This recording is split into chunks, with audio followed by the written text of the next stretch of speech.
Surat cyber crime સેલે એક મોટી સફળતા હાંસલ કરતા આંતરરાષ્ટ્રીય સ્તરની ટ્રેડિંગ ગેંગના મુખ્ય સૂત્રધાર અલ્પેશ વઘાસિયાને સુરત ઇન્ટરનેશનલ એરપોર્ટ પરથી દબોચી લીધો છે।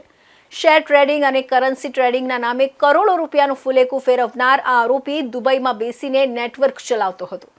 ચોંકાવનારી વિગત એ છે કે આરોપી માત્ર ધોરણ 9 સુધી જ ભણેલો છે, છતાં તેણે 1500 કરોડથી વધુના ટ્રાન્ઝેક્શન ધરાવતું આખું સાયબર સામ્રાજ્ય ઊભું કરી દીધું હતું। આરોપી અલ્પેશ વઘાસિયા છેલ્લા ઘણા સમયથી દુબઈમાં રહીને પોતાની છેતરપિંડીની ફેક્ટરી ચલાવતો હતો।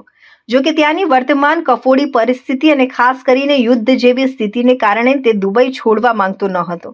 માત્ર ધોરણ 9 ભણેલા અલ્પેશને અંગ્રેજી આવડતું નહોતું, જેના કારણે તેને વિદેશમાં રહેવામાં ભારે મુશ્કેલી પડી રહી હતી।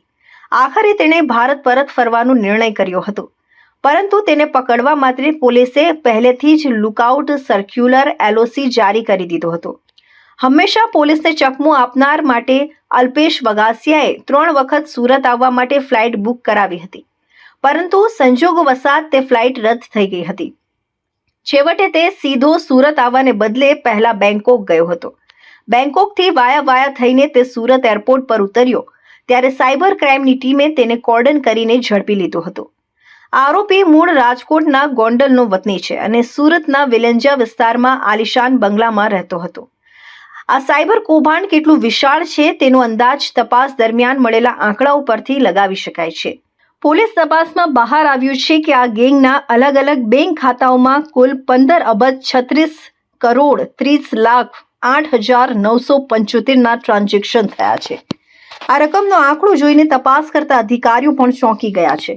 આ નાણાં ક્યાંથી આવ્યા અને કોના ખિસ્સામાં ગયા તે દિશામાં હવે ઝીણવટભરી તપાસ શરૂ કરવામાં આવી છે। આરોપીઓએ ઉત્તરાણ અને રાજકોટમાં લક્ઝુરિયસ ઓફિસો ખોલી હતી। સુરતમાં આઈવી ટ્રેડ અને રાજકોટમાં સ્કાય ગ્રોથ વેલ્થ મેનેજમેન્ટના નામે લોકોને મલ્ટીલેવલ માર્કેટિંગની સ્કીમોમાં ફસાવવામાં આવતા હતા।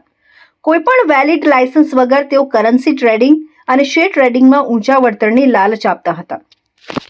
રોકાણકારોના નાણાં આંગડિયા અને શેલ કંપનીઓના બેંક એકાઉન્ટ મારફતે સીધા દુબઈ મોકલી આપવામાં આવતા હતા।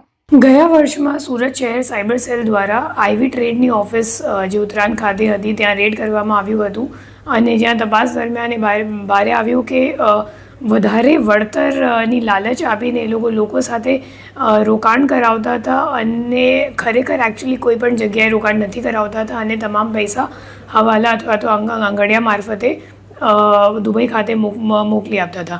આ કેસમાં અગાઉ 4 આરોપીઓની ધરપકડ કરવામાં આવેલ હતી અને ટોટલ તપાસ દરમિયાન 40 બેંક ખાતાઓની વિગત પણ બહાર આવી, જેમાં 1500 કરોડથી વધારાનું ટ્રાન્ઝેક્શન્સ થયું છે અને 171 જેટલા NCCRB કમ્પ્લેન્ટ્સ પણ આખા ઇન્ડિયામાં નોંધાયેલ છે। આ જ કેસમાં હવે એક બીજા આરોપીનો 5મો આરોપીનો ધરપકડ કરવામાં આવ્યો છે, જેમનું નામ છે અલ્પેશ વઘાસિયા, જે ખરેખર જે આઈવી ટ્રેડવાળી દુકાન છે એમને ભાડા ઉપર લઈને પછી ત્યાં ઓફિસ ચલાવતો હતો અને અલ્પેશ વઘાસિયાની ધરપકડ સુરત એરપોર્ટ ખાતેથી કરવામાં આવ્યું છે। એ છેલ્લા 1 વર્ષથી દુબઈ ખાતે હતો અને દુબઈથી જ્યારે અહીંયા આવ્યું તો લુકઆઉટ સર્ક્યુલરના ઝરીએ અમે લોકોને ખબર પડી કે એ સુરત પહોંચી ગયું છે અને તરત જ એમની ધરપકડ કરવામાં આવી છે। એ જે પકડાયેલા આરોપી છે એમની મુખ્ય ભૂમિકા મેનેજર તરીકે હતી। અહીંયાનું પણ જોતો તો ઓપરેશન્સ આઈવી ટ્રેડવાળી જે ઓફિસ હતી ત્યાં, અને એક સ્કાય ગ્રોથ કરીને બીજી ઓફિસ એ લોકોની હતી રાજકોટમાં, તેનો પણ ઓપરેશન્સ આ જ માણસ જોતો હતો। અત્યાર સુધીની તપાસમાં 35 જેટલા સાક્ષીઓ અને રોકાણકારો સામે આવ્યા છે, જેઓ આ ટોળકીના શિકાર બન્યા છે। આરોપીઓએ આ રોકાણકારો પાસેથી 4 કરોડ 26 લાખ 86,550 પડાવી લીધા હોવાનું સ્પષ્ટ થયું છે। હજુ પણ અનેક ભોગ બનનારા લોકો સામે આવે તેવી શક્યતા છે। હેન્ડટેક માર્કેટ્સ જેવી ઓનલાઈન એપ્લિકેશનનો ઉપયોગ કરીને લોકોને એવું લાગતું કે તેમનું ટ્રેડિંગ થઈ રહ્યું છે, પણ હકીકતમાં તે માત્ર એક આંકડાકીય માયાજાળ હતી।